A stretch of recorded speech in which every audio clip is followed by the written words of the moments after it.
on their podcast now.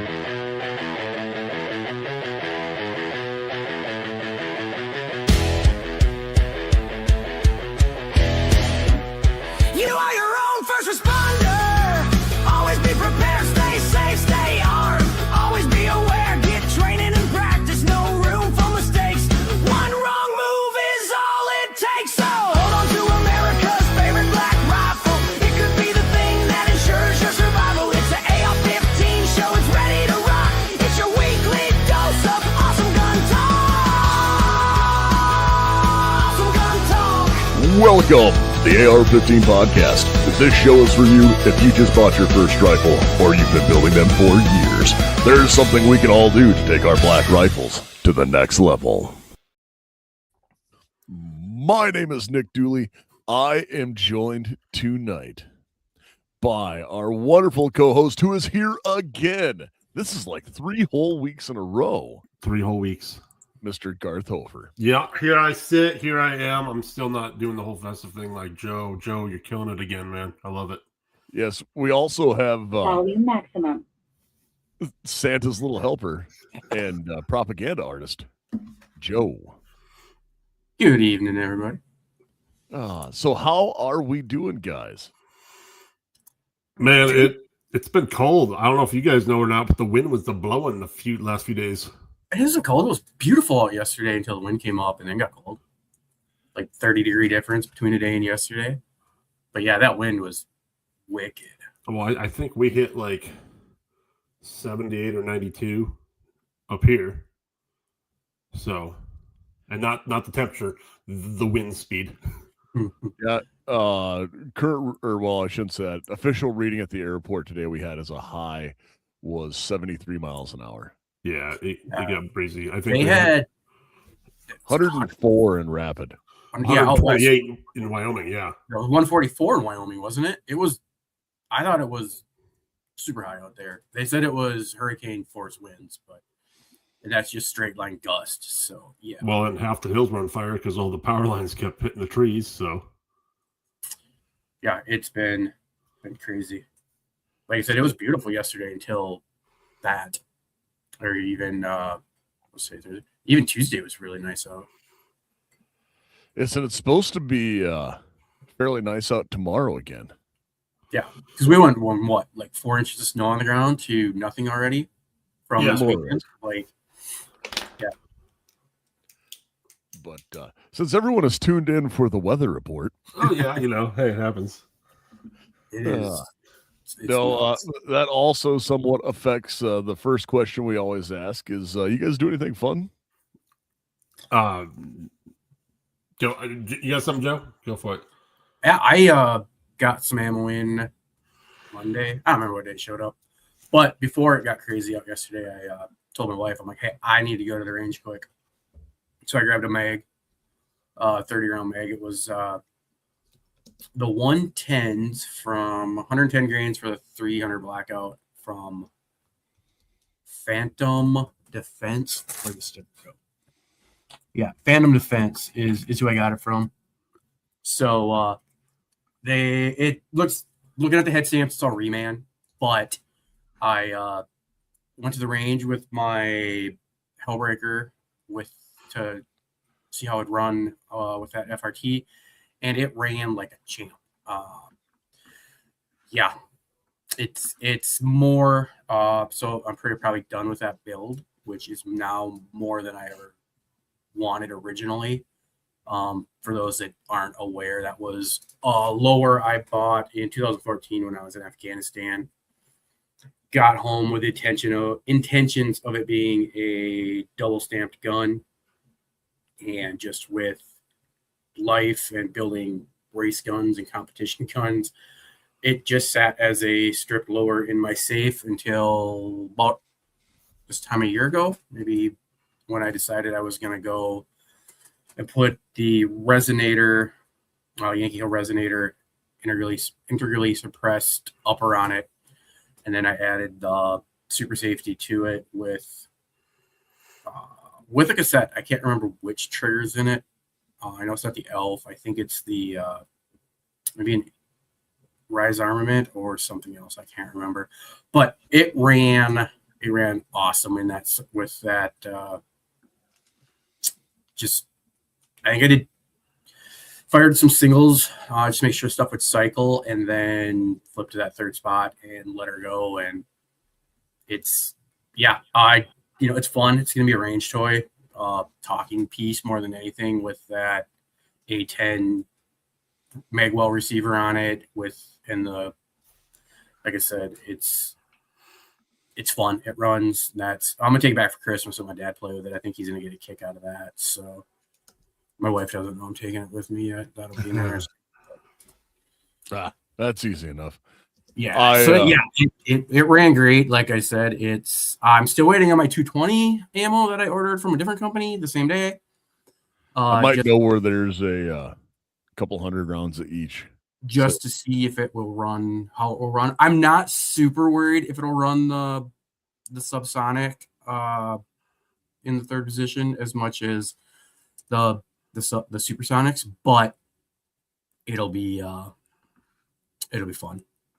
So the GAT Lab said that he's having issues getting the selector to run in his I'm assuming it's 9mm AR-15, and I know that another guy here kind of locally has been having issues as well. I actually had to take his PCC bolt apart and turn down the weight that's like pinned into the back of them, so that it didn't get in the way and rub on that arm that comes up. So they recommend the standard H2 buffer and a full auto BCG. That was the next thing, was they had to have him change the buffer out. Yep. And then there's there's a lot that they claim that you need, like the low shelf lower, the correct buffer springs, they even have a list of, if you go to their website, they have a list of triggers that, because there's something, I can't remember what it is, there's something to do with the trigger that has to be a certain thing. And it's it won't work with all the cassette style triggers, no, or even a couple of the Geisleys. Yeah, it has to do with being able to catch the it's trying to think of the right way to put it. Oh, it's the disconnector.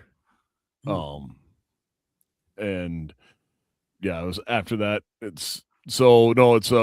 I went down to even a lighter weight buffer weight than that in order to get it to start to run correctly. The GAT Lab said that he did the trim and put a 7.5 ounce buffer, and I went even lighter, and that has like just a straight standard carbine, not even an H2, and that is definitely the thing that made it run better. But it was a low shelf lower. So real quick, I'm going to ask this, and I will ask our resident everyman, Garth, when I say high shelf and low shelf, do you know what that means? Oh, I stopped listening 5 minutes ago, but no, not at all. He's like, where I keep the good whiskey and the Jim Beam. So high shelf versus low shelf. For anyone watching live, I will pull up and a graphic here to show you on screen. But high shelf versus low shelf lower is another one of the things that Colt kind of did to screw us back in the day. And what they did was they went, hey, so we're going to have a lower receiver that it takes all of the normal parts that you would see for, like, hey, this is what it is that we have. But when they go through, they have for lack of better, the shelf is lower underneath the takedown pin. And when they do this, it made it so that it would not go into accept a full auto trigger pack. So they had it machined up higher so that it would just accept they wouldn't be able to attach the sear without putting everything in. And then, yes, there is a narrow versus wide as well. And narrow versus wide is getting into some more like intrinsic how different manufacturers make it. But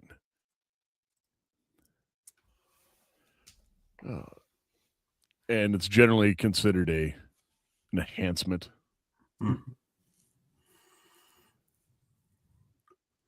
But here I will pull up on screen a picture so you can see what it is I'm talking about. Does that make sense when I explain it that way, Garth?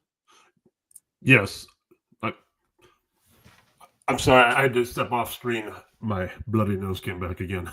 So if you look here at what's on screen, Mhm. you will see that it has below that rear takedown pin, it is cut down even lower and then has another shelf that's removed to the rear. Yep. And then a high shelf lower does not have any of that. Okay.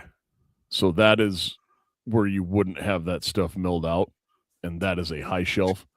And then narrow versus wide gets into another specifically for what type of selector you're going to use if you were doing full auto stuff. But that is like ultra nerd. That's for me. No, I definitely picked it up. Pictures help. Use illustrations. They work a lot.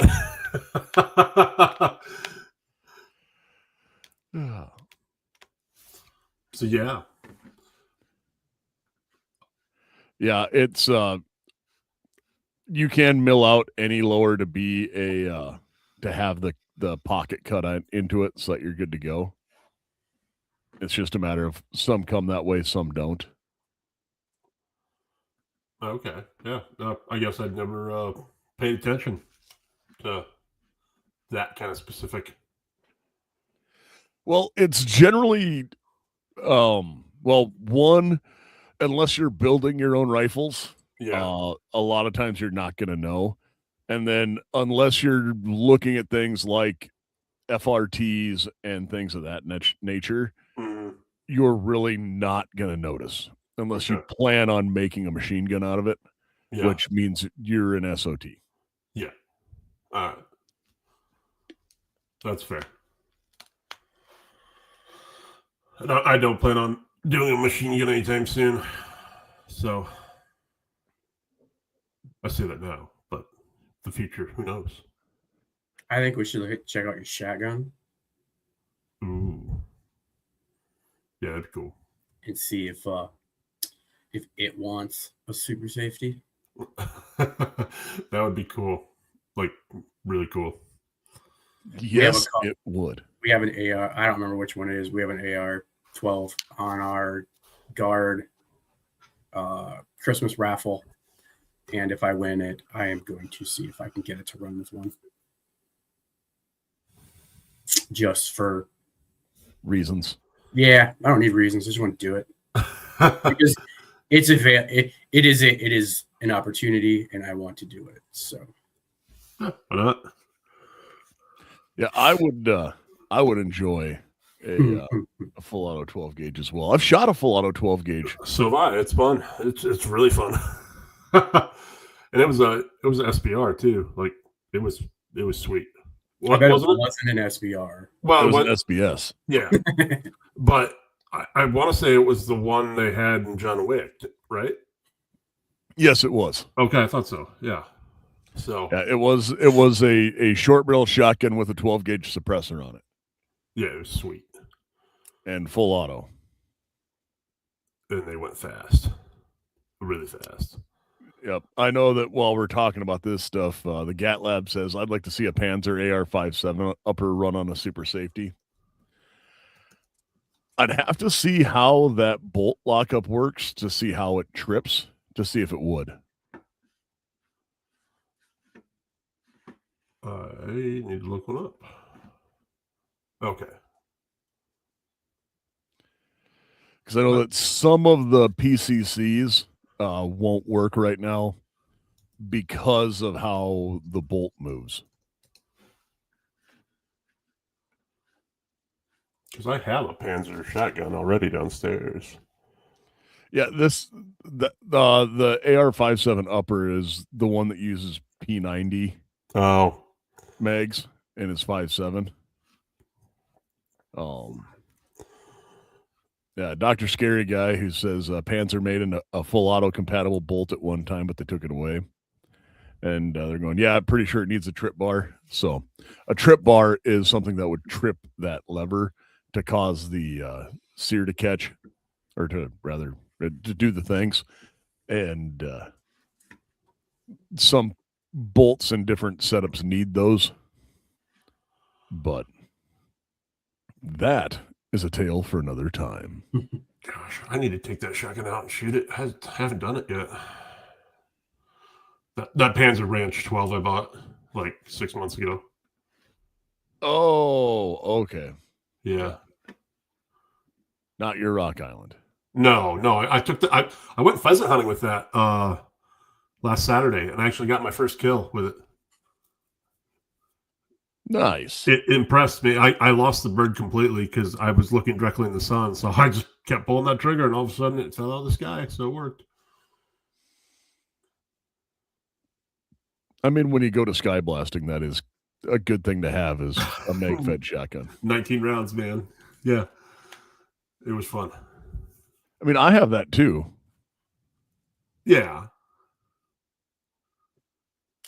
So Yeah, I'm not about to carry that much ammo. Oh, I definitely put a sling on for sure. That helped a lot too. Although it's I have it. I don't want to walk with it in the field because it's stupid heavy. Oh yeah. Like And my walking pump gun. and having a sling when you're walking is pointless, because especially if you're walking to flush. It's different. Like I know the guys. I know the guys that walk, or like the big pointer guys with good pointer dogs that you have all day to get ready once the dog's on point.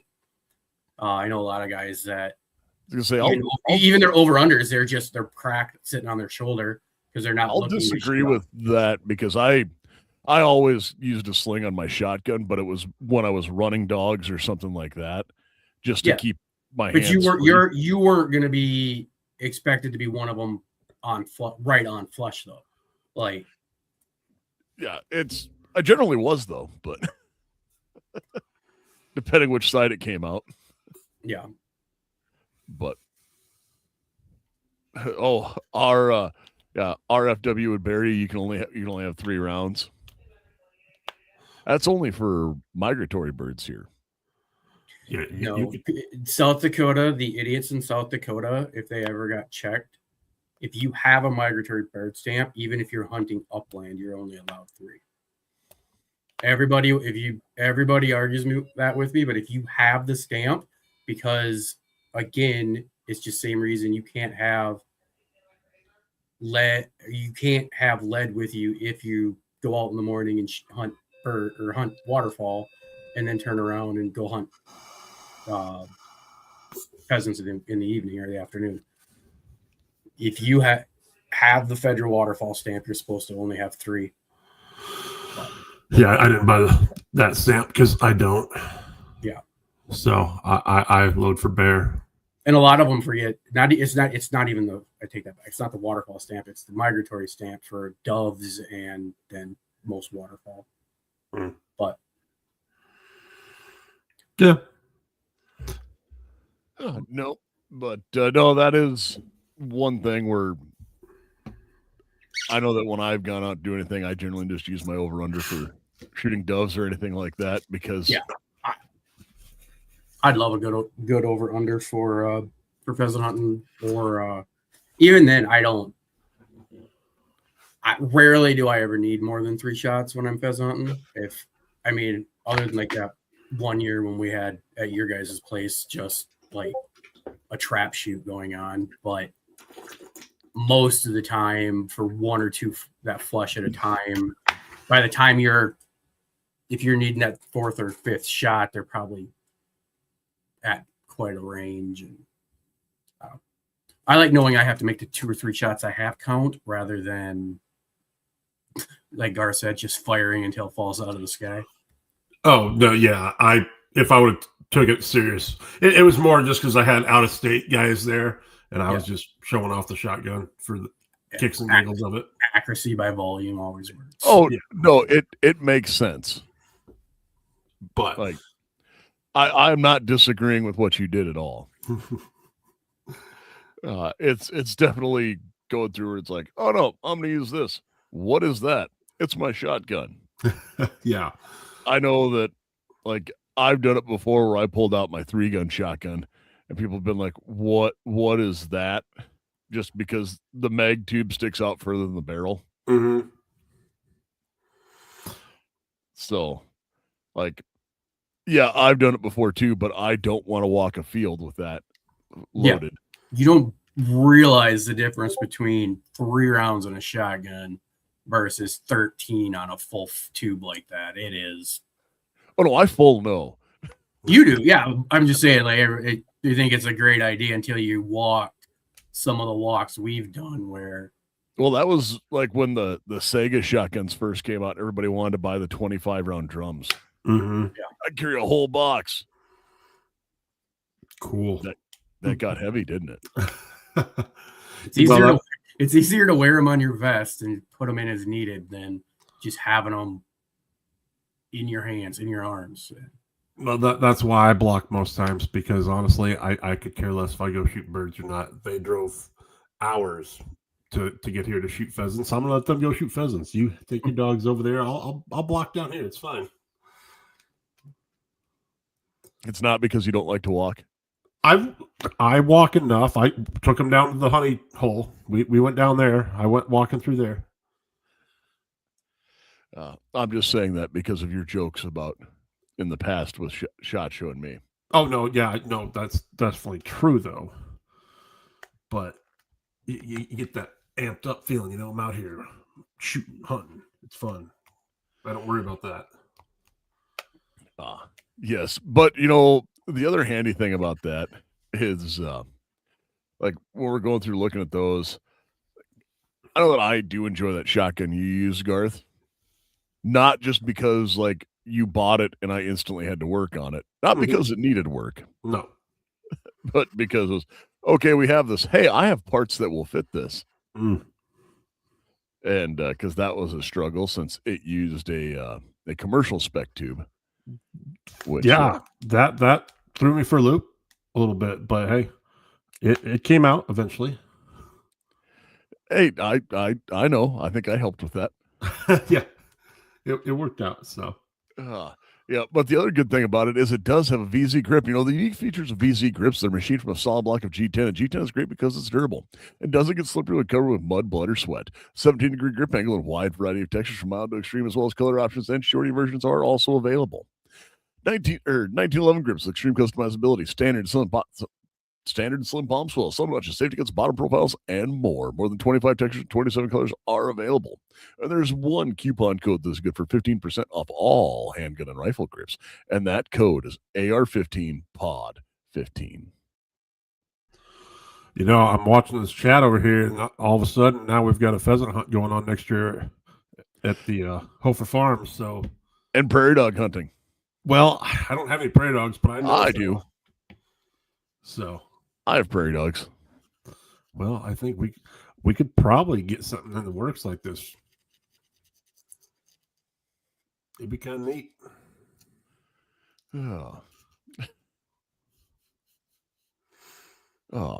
But that's good. No, but as we go through here, guys, why don't we start? Since we've been talking about, like, you know, in the comments we've talked about ARs and shotguns, and even there was mention of a tourist judge being confiscated by the government, which is okay. Not that they confiscated it because that's overreach, but because the tourist good is really not good at anything. But I know a guy that carried one every other when he pheasant hunted, just in case he came across rattlesnakes. Like, that's the only acceptable thing as a snake gun. Yeah. I actually used one for pheasant hunting one year, and I got a bird right in front of a game warden, and then the game warden told me that was illegal.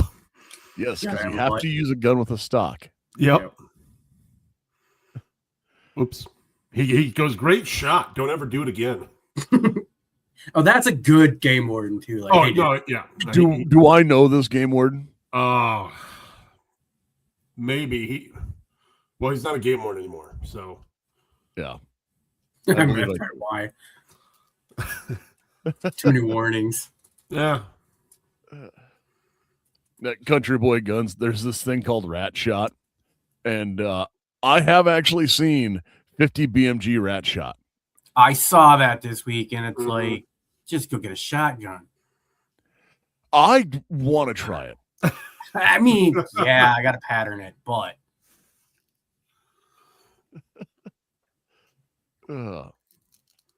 But no, guys, I don't know when we're talking about this.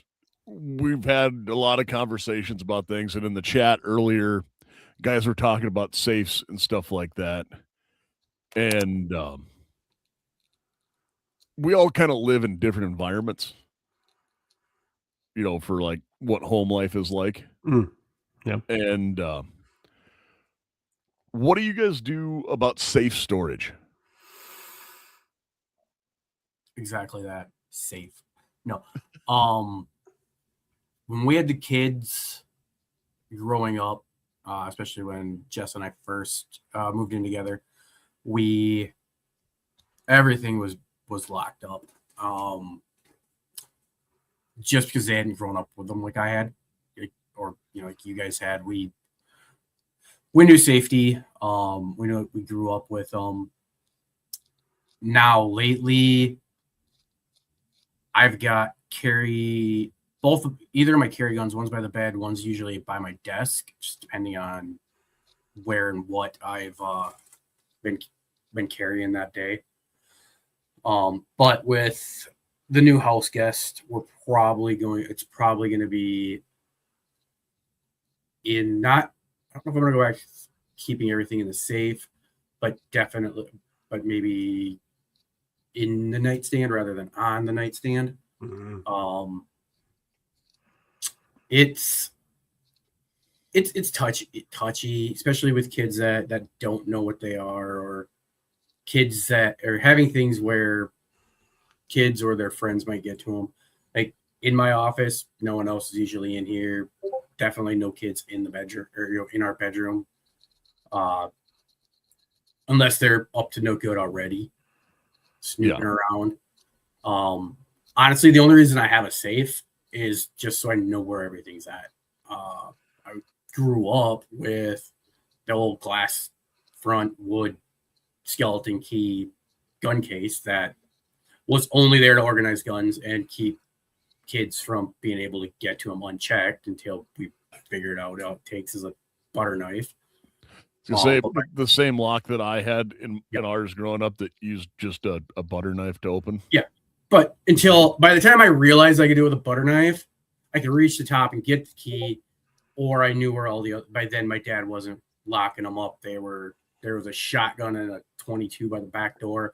God knows what was out in the sheds, the shed guns. But and really, if you're looking at fire protection, even the fire ratings on most safes, it's basically so you can identify what the gun was if you have them insured. If you've got, where was I going with that? Organization, somebody breaks into the house. Yeah, we've all seen how easy it is to defeat basically any safe if you know what's in there and want it. Most people up to no good aren't going to spend any time trying to break into my safe, where they're just going to grab computer screens, monitors, laptops, that sort of thing.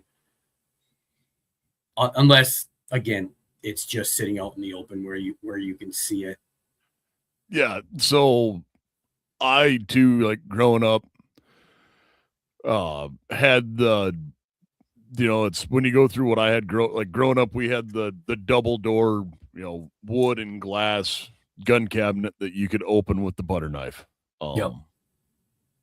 it's my mom still has one of those in her house. Like that's Yeah. what their gun cabinet is. She's like, "Oh, do you guys want this gun cabinet?" I'm like, "No, I don't. I have safes. I do not want this." Like they were a gorgeous piece of woodworking furniture. Oh yeah, they're And, nice. Well, I think it was like a rite of passage because every house that my friends lived in, or vice versa, had one in it because that was just what you did. It was the display. Proud, they're there, but they're in a safe spot. No, it's plexiglass or glass. It's not going to be for protection. It's just we know where they're at. It's one step above the wooden rack on the wall where you just stack them. That's what my grandpa had going up the stairs. They had like 3 or 4 guns there, and they weren't. I mean, we're talking 80s and 90s where growing up rural, everything was pretty safe. We weren't looking at a lot of break-ins and stuff like that where we were. So it was more one to keep kids away from them, because again, until we're old enough or big enough to figure out how to get in, and by then we already know what's going on. They're nice again, but in today's day and age, like when I went from that, it's so I'm from that having the walnut, and glass,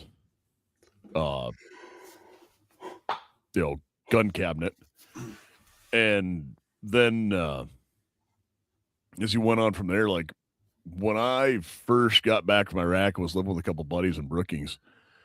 We were all hunters, and like I talk about it in class when I talk about storage.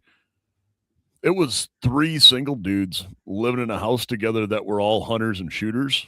Like the hallway closet that most people would store towels in. Yep. We just had full of ammo for going to the range. Like that was where we kept all of our ammo. Mm-hmm.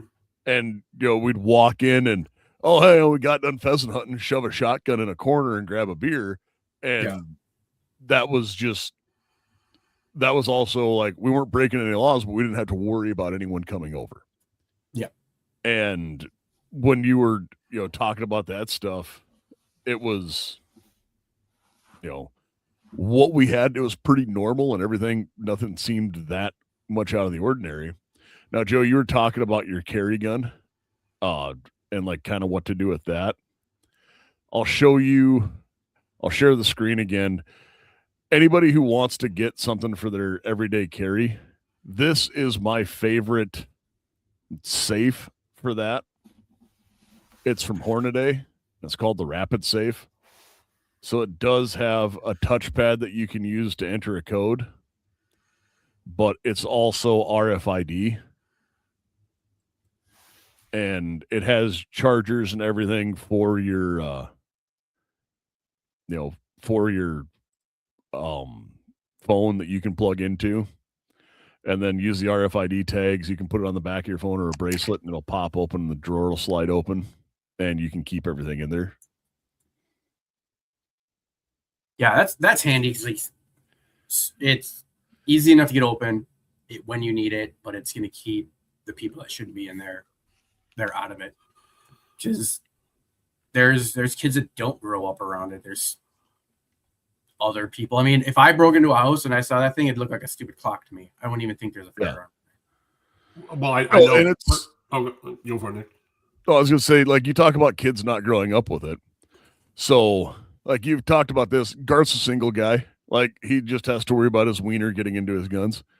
Well, actually, I was just going to say, because I have children in the neighborhood, and I'm not saying they're nosy. They've never, like, been in my garage or anything that I know of. But I actually moved a safe into my garage just for that fact. I started taking my guns out of my pickups at night and putting it in my safe because I don't want someone wandering in, because most times I leave my garage door unlocked. It's got the keypad on it and stuff like that. So it's just one turn and I can open it up anyway. But I don't want to have that on my conscience that some kid wanders into my garage someday and finds a rifle or shotgun or pistol. So I try to do it a lot, and or remember, be responsible about it, and put them in the safe. Because, like you said, Nick, I am a single guy. I have guns in my house laying around. I actually couldn't find a gun for a week because I forgot I put it in my drawer in this desk right now. So I opened up. I was like, hey, that's where that went. So yeah, I have firearms everywhere in my house. I did. Yep. Well, I had to tell Jess that one time. I forgot that I had my carry pistol. I put it in the center console. She dropped me off for guards and was heading to Lincoln. Before I realized it, I'm like, if you get pulled over, absolutely positively refuse to be searched. They're not gonna, I mean, they can bring a dog, they're not gonna find anything, but if you get searched with a concealed pistol outside of, because she doesn't have a carry permit at all, especially going across state lines with one, I'm like, yeah, just say, wow, like, who knows why you'd get pulled over? You had out of state plates. So yeah, I'm not a big fan of leaving stuff in the car. That's why even now I don't even usually, if I'm in the vehicles, have it inside the center console. It's either in that little cubby right in front of my center console, or like right next to me in the door where I can see it and I'm gonna grab it. I've never been a fan of, I can't say that, since becoming a responsible adult, I've never been a fan of leaving guns in vehicles. Leaving guns in vehicles when I was in high school was a completely different story. it was the normal. Like It was the normal. Yeah. You know, we had ranch pickups that have always had them, or tractors that in the middle of nowhere that just always have had something in them because that's just a thing. It's easier to leave it there than carry it every day. But so, you know, it's like, Joe, you talked about it with what you know, when you had your kids there and stuff like that. It's like, okay, yep, we went to a safe, and I, you know, went to, okay, yep, like, you know, I got my safe, we had everything in it, and then with the other business and stuff like that, I sometimes don't have enough room in all the safes, so my office has a lock on it, and so, hey, we got this stuff over here, and Piper, you know, my daughter knows that she can't come into my office, but even if she did, she knows better. That, I mean, that's a kid that knows not to play with it. At the very least, if she's going to play with it, she's probably going to clear it and make sure everything's good to go. Yeah, well, that, and if she wants to look at something, she'll, hey, Dad, can we look at this? And it's okay. Yep, we pull it out, and she knows how to clear everything and goes through it. And, I mean, honestly, a 13-year-old girl probably knows more about gun safety than most of the people in your classes. Say most of the hunters in the state. Not too. But, you know, it's where she's grown up with it. She also has friends that, you know, come over to the house that have never seen a gun. And it's, you know, like one in particular, they've got one parent who is, well, neither one of the parents is from our state. One is from, you know, the American Great White North, and the other one is from, you know, Chirac. And it's like, oh no, you know, this is bad, you know, and it's just, you know, Dad's kind of like, oh no, this is fine, you know, like we had them for bears and stuff, but it wasn't oh, hey, this is a thing we have for us to use. So there's a little bit of stigma there to kind of overcome and think about. And when you're going through and having it, you know, where you have, you know, sporting guns and stuff put away and put up, but you still have the ability to get your hands on a prepared gun for self-defense.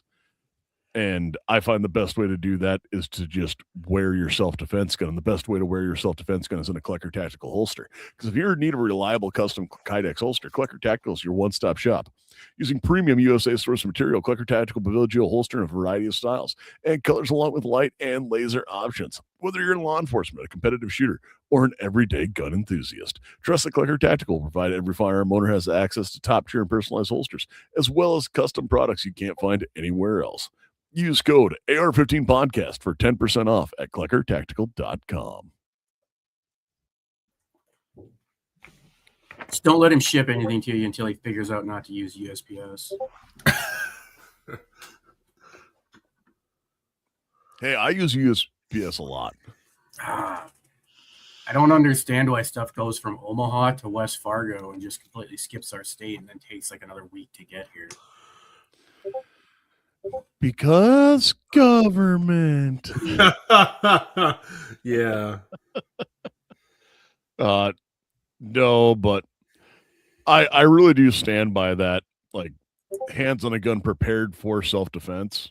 Like, that's why I'm a fan of, like, the rapid safes from Hornady. Yep. The snap safes, which also, had the punch codes that you would enter into and drop down, or like gun vault or whatever.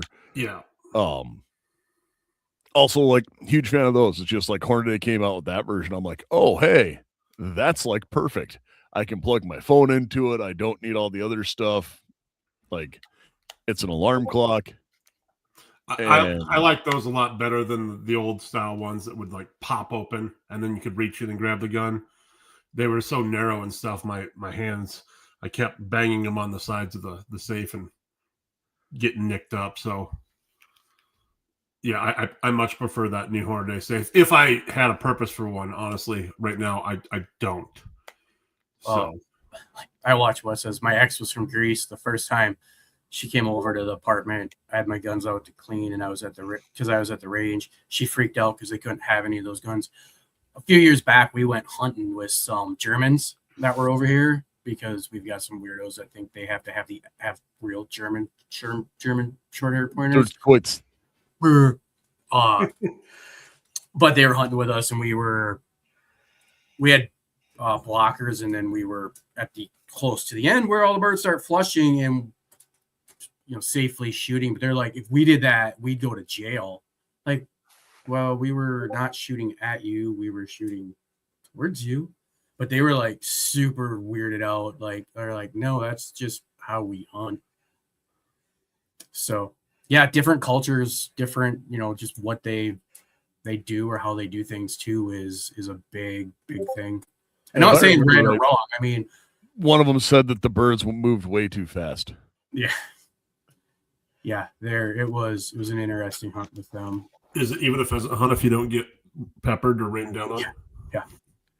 Oh, well, like I've spoke with some of those guys that have gone to Germany and done the hunts, and like they have a hunt master, and it's like a big deal with how they do it. It's ultra regulated, and like you stand here. Like those hunt clubs, those East Coast hunt clubs.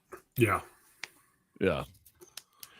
I know a couple of years ago, somewhere locally, they did a European style pheasant hunt, and that was interesting. Hey, Gideon Optics is here in the chat. So, Bob, how we doing? Good. Bob, where's the Mediator XL? Right to it, Joe. Right to it. It's Christmas. I haven't got mine yet. But yeah, that goes back to even storage and that sort of thing. We're just, like I said, growing up in rural South Dakota where there was nobody around, we didn't pay attention to it. I mean, we left the keys in the car all night, like doors unlocked. So, it was called the 90s. Things were different. Every pickup had the window shotgun mount. Yes, it was. Gideon Optics says Mediator XL win. Gideon says if they aren't done by SHOT Show, I'm not coming. Well, that would be extremely disappointing to me because I was looking forward to bourbons with you, Bob. Nick's the only guy that's going for our crew, so you got to go hang out with him. Trust me, everything will be fine. Yeah. Famous last words. Don't worry, I've got a plan. You want to clue us in? No. I've got a plan, though. You say that like I don't have a plan. Oh, you always have a plan. That's why my wife will ask, what's your plan? So me and dude, okay, I don't need to hear anything else. I don't want to. Exactly. Just don't call me when you need help. Like, we've never needed help. I like the words. So me and Dooley, never mind. I don't want to know. Yep. This is going to get bad fast. What are you laughing at? Like, well, the signal. She's like, I don't need to hear anything else.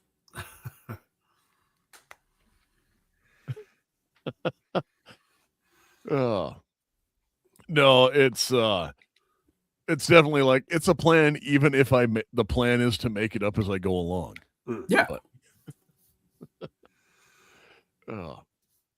But no, I do know that there are a couple other options because, like, I know I was talking about the self-defense stuff. There is, or at least there used to be, I think a good katana. I mean, you see somebody coming at you with a katana, you're probably going to get the hell out of their house. I mean, possibly. Now there's a handful of things I've seen that this is again going back to specifically to the AR stuff. Hornady made a wall mount for an AR that covered like the whole action. Well, Yep. So what about those, like the American flag, where they've got like they open up? What are your thoughts on Concealment those? furniture? Yeah, that kind of stuff. So I got one of those for Christmas a couple years ago. A concealment flag. Mm-hmm. And my problem is I don't have an AR that would fit in it because it's like my Flux Raider would fit in it awesome. But that'd be illogical to have, like, there's those people like, I have a gun in every room of the house. Like, I do have a gun in every room of the house. Yeah, that's just because you forgot where you sat it down. And I know. When Tactical Walls came out with their concealment furniture, and that's for people who live in here we go. Next August, Gideon says they will be at Goals in Des Moines. Bet. And I do know that when we have that, like, we will be in Des Moines for Goals as well. I thought Goals was at the end of July. It's at the very beginning. It's at the end of first July. weekend. It's the last weekend of July. Yeah. No, it's the end of July, first weekend of August. I think it's like 1 and 2 August. But I think like some of the events start the 31st, maybe. Because I think August 1st is August 1st is a Saturday, if I looked at the calendar correctly. Yeah, Country Boy Gun says, I had a concealment flag. It fell apart quickly. Most of them are people who don't know guns and don't know ARs take 30 years and optics.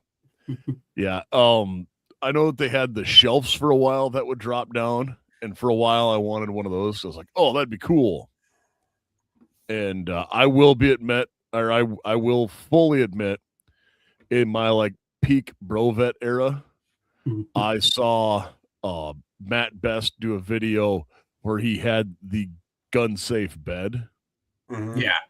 Well, I honestly always thought about doing that. Like, so I've got my Winchester Defender, getting just the U-hooks, putting them underneath the rail where it. Oh no, like that I get, but this was you had to move the mattress off. Yeah. And open the deal for the gun safe.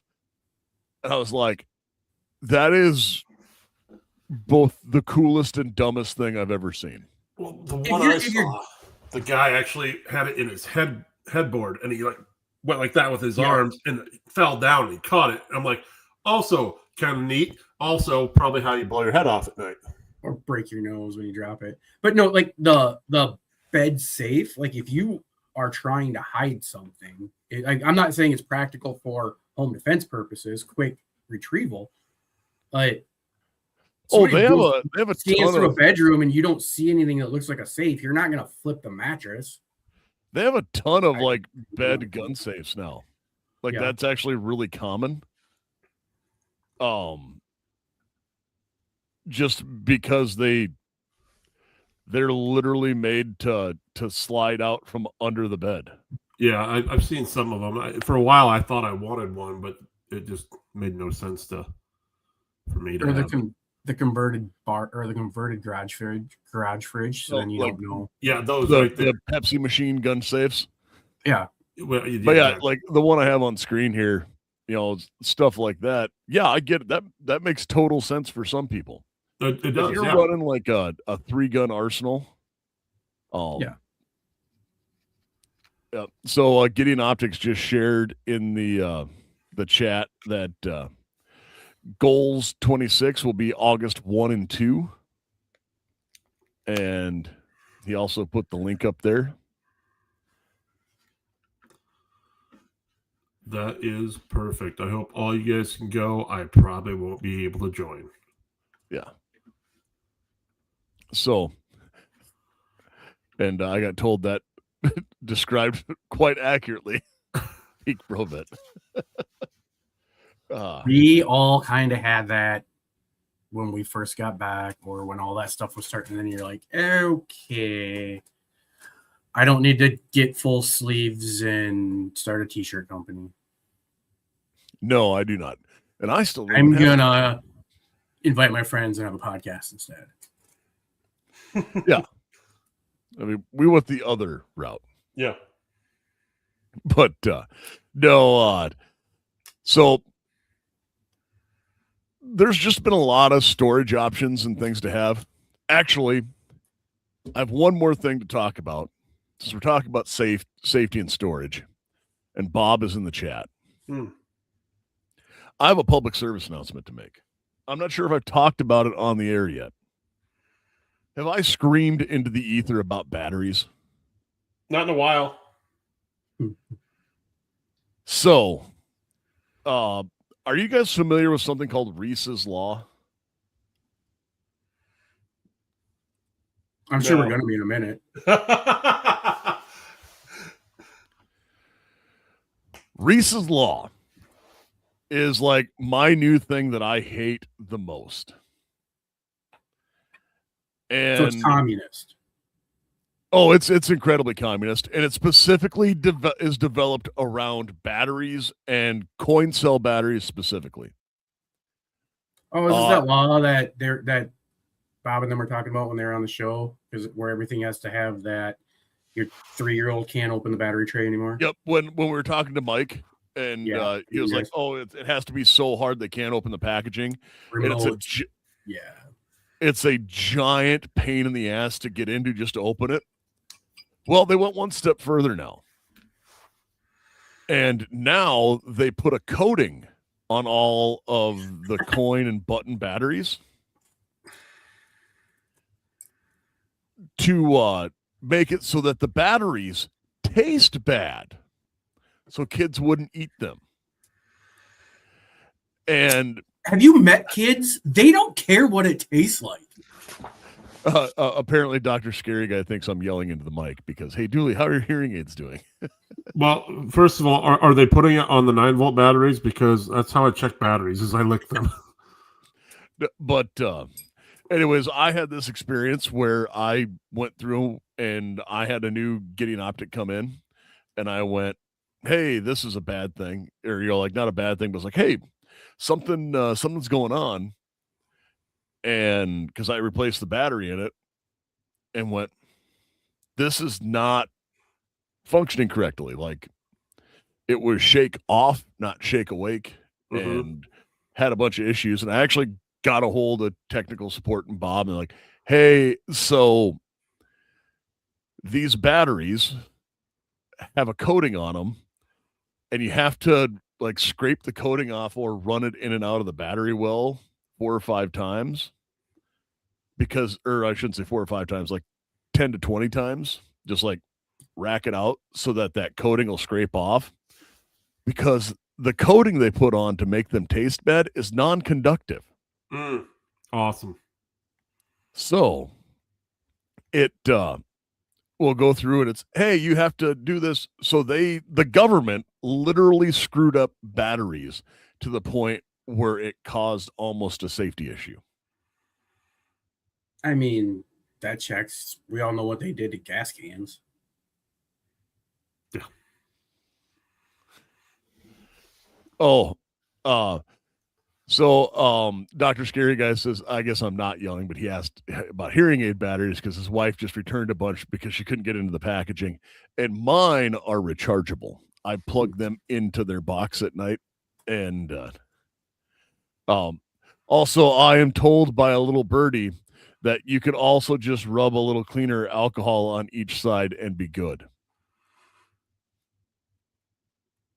That's good to know in the future too. But now, Are you gonna add that? Are you gonna add that to the manual when it tells you how to put the battery in? Make sure you clean it first. Is this only with the batteries that are shipping with the optics, or if I go buy a pack? No, if you go buy a new set, it is that way. Now? Yeah. Just the pill batteries, or are we talking every battery? It's the coin cells, CR12 or the CR 2020 or 2032. So I think like AAAs and stuff like that. Yeah. Country Boy Guns. No incandescent bulbs, no Hilux, no new full auto. Let's just get a list going. We're gonna get the Hilux. We might. It's all coin cell batteries, and don't get me started on the gas cans. Like, hey, we've been using gas cans for like 100 years. Everything's fine. Then the government says, hey, we're going to help with this. And completely fucks it up. Yeah. Yes. And these are the people they want you to run your healthcare. Yeah. That's true. Anyway. No, sorry. I just had to start screaming into the ether about batteries because that is a public service announcement. And I am going to say, like, that was one where I wasn't like mad when I went through it. It was just like, hey, what's going on with this? This is now a pain in the butt. And I know that when we push through in Ghost, I've had it where like this battery doesn't seem like these batteries don't seem to last as long as they used to. Type thing. Like this is supposed to be a 5 or 50,000 hour optic, and it doesn't work. And what it could be is actually that it's just not making connection through their stupid coding. Well, I'm so glad I bought batteries in bulk a couple years ago. So I want to know how many optics are going to get returned. This doesn't work. 2022 was when that went into effect, Garth. Yeah, I bought batteries in bulk before that. Like, I went heavy. But no, that is definitely a thing where people need to be kind of cognizant of it. And I didn't realize it. So Bob taught me that. So thank you, Bob. Bob for the win. But no, as we go through here and start to close out, I know we've talked a lot about like there's a lot of different options. And I digress. I also, in the middle of my rant, we had a rumble rant come in. 1 second. Oh, about 1 inch point of aim shift. Can you get the rumble rant? I didn't see it in the actual chat.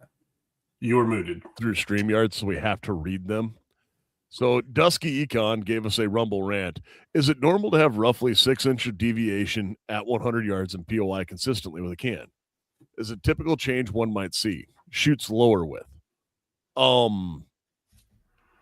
The answer to that is it is not unusual to have a deviation in your point of impact versus your point of aim with a can. There are a lot of factors that will go into this. Number one is what profile barrel are you using? Because if you're using a pencil weight barrel, it will have more deviation than like an H car. because it doesn't have the structure to it. So the lighter the barrel will cause it to droop. And if you're not using a free floated barrel and using a rest, so when you a non-free floated barrel, back in the days of like M16 A2s or even M4s, like ratty old ones, I had guys that would come up, and before we rebuilt almost all of them in the force, the ones that you could flex and move around, I would say, hey, don't use a loading or don't use a block to push down, because guys would go down and rest their barrel on the shooting blocks to zero with. And I said, that'll cause a shift. And at 25 yards, it caused a 2-inch shift on some rifles. Really? Wow. Well, those were cashed out rifles that had, They were they're beat up. They'd been through a lot. Yeah. They were ready to settle down. Yeah. Nice. Yeah, but so they'd been through some things, and when that went through, it's but when you go through, it was a 2-inch difference at 25 yards from that, and that was just with resting down and like resting the barrel on the block versus the magazine. And I know that when like we went to our school, they're like, hey, use the magazine, it'll work for everything. And for doing the Army qualification game, 100% works. For doing realistic shooting, I still don't like it, but that's a me thing. To have that much deviation, so depending upon how much it is and how heavy your can is. So if you're running a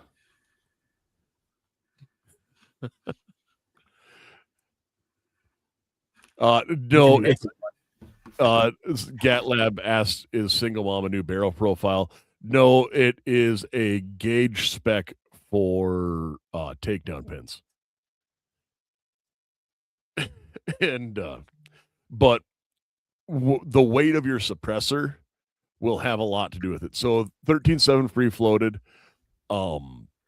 When you get into what the weight of your can is, having that much of a drop, if it's consistent all the time, it's really not that difference. And if it's repeatable, you'll know it's there. And can is a pound with an adapter. So yeah, if you have a lighter profile barrel, like thinner than government, hanging a pound off the end of that is going to cause a pretty significant drop. Yeah. Okay. That makes sense. And I typically run a heavier barrel just because of that. I have one barrel that's a pencil profile, and that is on the BRN 180. And it has a more substantial POI shift than the rest do, but it's not as bad as it could be because it's a piston gun and it has the connection all the way through. But I also don't expect it to be as accurate because of the piston system and not having all of those things. It's not a truly free-floated barrel, etc. Gotcha. It's repeatable, and I'm not planning on taking it off. Just wanted to know. Nope, that is why you have dedicated cans to dedicated firearms. That is also true. But then, if once you take you take it off to clean it, the can, you have to reconfirm that point of impact because it will change. Even same can, same barrel when you take it on and off. So, something to remember. Yes, and when you're going through confirming all this, if you're tired of replacing your worn-out targets every session, go buy TCRT targets. Self-healing, long-lasting solution built for real shooters like you. TCRT targets are self-healing, modular, and tough. Built to take 400-plus rounds of 5.56 per square inch. They cut on ricochets, set up fast, and are last far longer than throwaway targets. They are even bear-proof, has been proven in dang free. Upgrade to TCRT targets. The targets let you train safer, longer, and more effective. Ah, yes, indeed. You bet. So as we come up here in a close, I know that we answered some of the questions tonight. We got into some stuff. I think we covered storage and safes relatively well. We didn't go through all the options, but do what you think is best. I find it's best to err on the side of caution. It's better to have a plan of some sort in case you need it someday. Or just build yourself a big old gun room and gun vault. That works too. And then move your bed in there, and 30 days worth of rations, and just never come back out. Yeah. Bert Gumpner. Dooley's idol. Hey, if Igloo was a little closer, we could just. I'm pretty sure we could just go take over. Oh, very much so. Some of the news stories I've read out of there. Oh, we'll talk more about this in a second. I have stories. Outvote everybody, take over. We'll be fine. So I watched what says I'm thinking of in the wall between the studs. Tactical Walls. Tactical Walls is a company that got their start on. Most people now know them for their mod walls, because they have a lot of people use them as a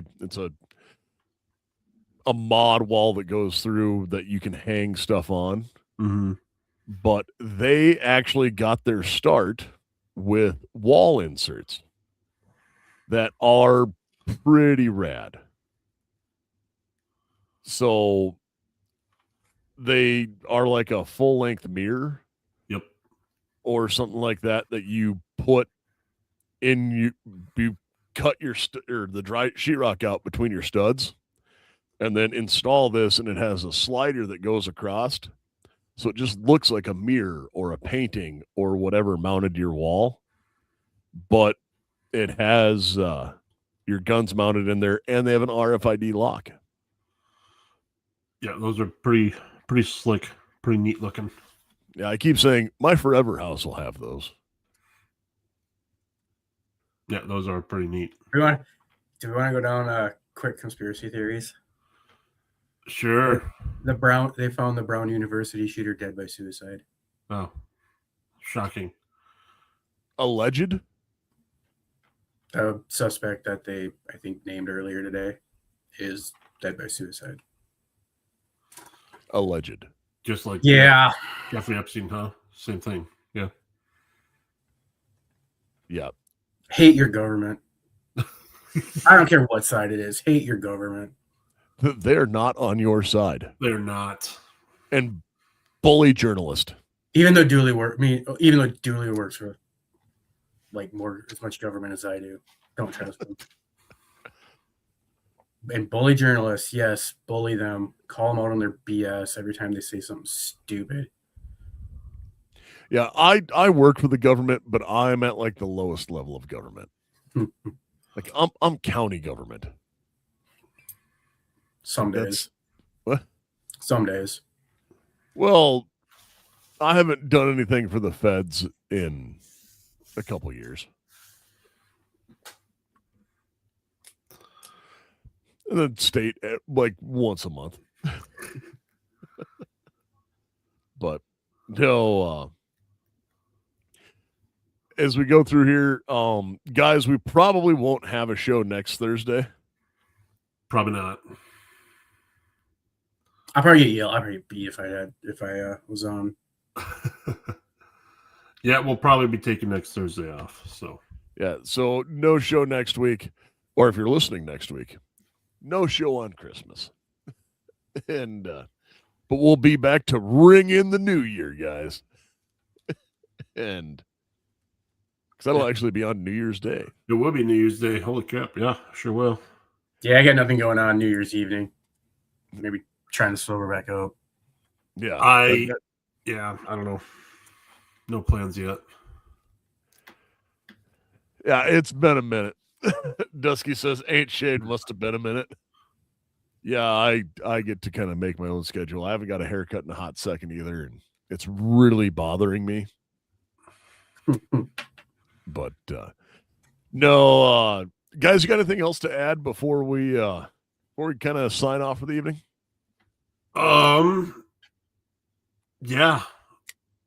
Guys, it's Christmas time. If you don't have a gift, go out and buy someone a member Patch of the Month Club for Patriot Patch, patriotpatch.co, because it is the perfect gift. You can give a patch every month to someone with one subscription to the Patriot Patch Club, patriotpatch.co.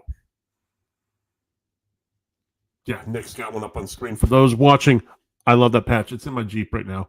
I've been thinking about doing some Velcro on the front end of my Jeep and sticking patches everywhere. So here's another fun fact. Uh-huh. Do you know that they're also making other things? They're actually starting to make some like gun part adjacent products. I did see some of that stuff. I haven't used it yet. So this is effectively bolt lock. It's a bolt block, isn't it? Or yep, but you pull the charging handle back and put this in place, and it's a safety fin. So you can pull it out because it's the charging handle pulls the bolt to the rear. Yep. And it works just like a loaded chamber or like an empty chamber flag, but it holds it back. And they have another one made for use with LPVOs. Nice. I got to work with that. So very cool. They are neat. I enjoy them. Check out Jake and the guys. They do a lot of great things. He escaped communism and moved to the free state of South Dakota. He did. Joe, you got anything to add? No, it's like we said earlier, bully the journalists.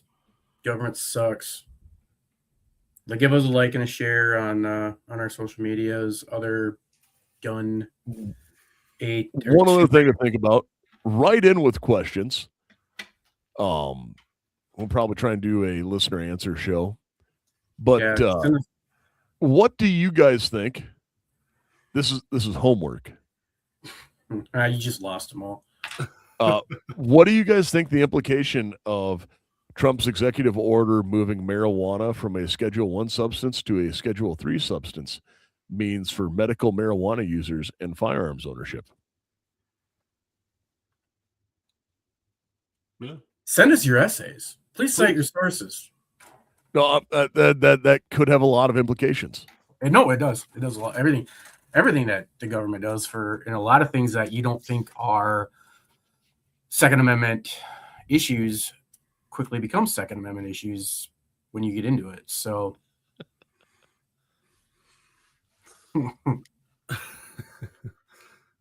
I thought he was supposed to be one of the smart ones. Country Good Bug Guns. He's probably the kid that was complaining when the teachers didn't give homework. No, he was like, weren't we supposed to have a quiz today? Yeah. Mrs. Johnson, you forgot to get our assignments. Although I know where it's a Roll Tide, so probably not.